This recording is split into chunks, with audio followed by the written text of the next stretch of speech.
Hello friends, slate chalk and টকের আজকের নিবেদন লীলা মজুমদারের লেখা একটি গল্প, সাপ।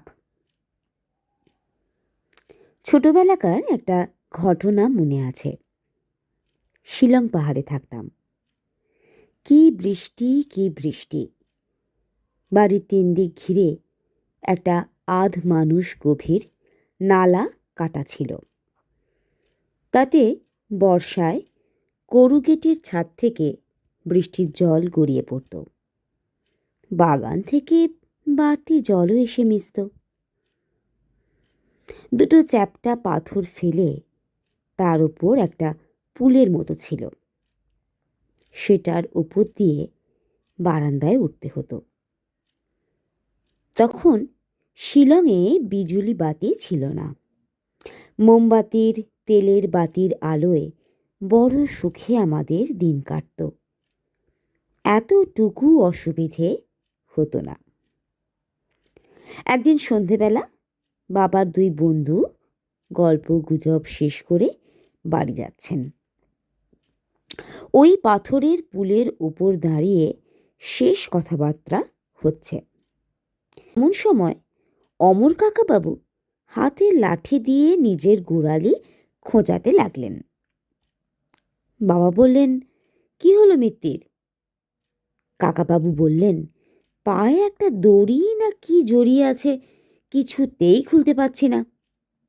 এই বলে নিচু হয়ে হাত বাড়িয়ে চেষ্টা করতে যাবেন, বাবা খপ করে তার হাত ধরে ফেলে বললেন, থামো।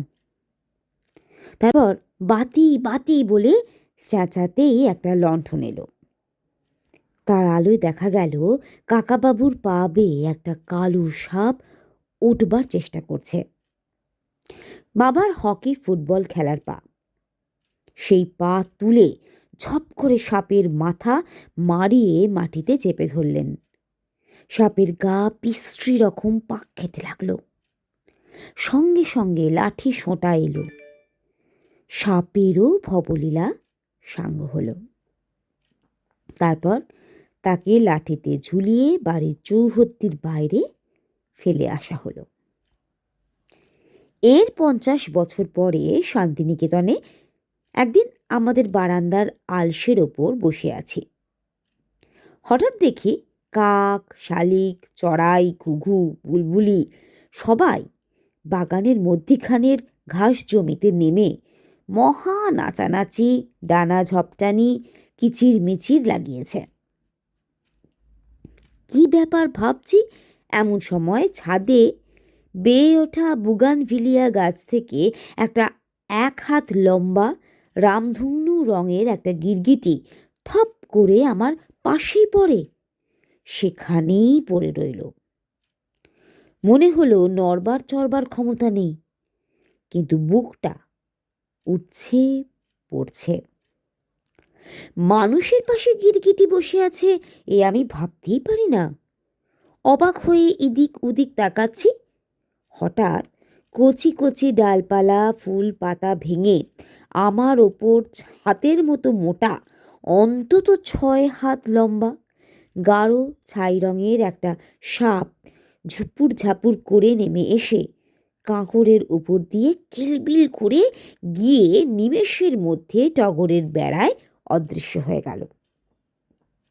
মিনিট খানেক গিরগিটি আর আমি পাশাপাশি থুম হয়ে বসে থাকার পর মালি মালি বলে মহা চেঁচামেচিতে করতে লাগলাম। মিনিট 5 পরে মালি এসে বলল, ভয় নেই ভয় নেই, উনি ধ্যানস, মাঝে মধ্যে কামড়ান, কিন্তু বেশি বিষ নেই। চটে গেলাম, বিষ নেই তো পাখিরা নাচছে কেন? মালি হাসতে লাগলো। উনি ওদের আন্ডা বাচ্চা খাবেন বলে গাছে উঠেছিলেন, তাতেই ওদের রাগ, গিরগিটিও খান। তারপর হেই হুস হ্যাস করতেই পাখিরা উড়ে গেল। আর কতক্ষণ পরে গিরগিটিটাও ল্যাজ নাড়তে নাড়তে আবার গিয়ে বুগানভিলিয়া গাছে উঠল। বহু কাল আগের একটা গল্প শুনেছি। কুষ্টিয়ার কাছে গোড়াই নদীর ধারে এক গ্রাম। সেই গ্রামে এক ছোট ছেলে আর তার দিদি তাদের মায়ের কাছে থাকত। বাবা মফস্বলে চাকরি করেন। ওদের দেখাশুনো করে একজন আধ বুড়ো লোক, তার নাম জমিরদা। কোনো গুণিনের কাছে শেখা। তার অনেক বিদ্যে জানা ছিল। সে সাপের বিষের ওষুধ জানত, সাপ বশ করতে পারত। দিদির পাখি পোষার শখ। বাগানে একটা চারা ঘরে কাঠের বাক্সে দিদি রাজহাঁস পুষত। দিনের বেলায় গোড়াই নদীতে সাঁতার কাটত, পুকুর পাড়ে গুগলি তুলে খেত, রাতে চালা ঘরে থাকত।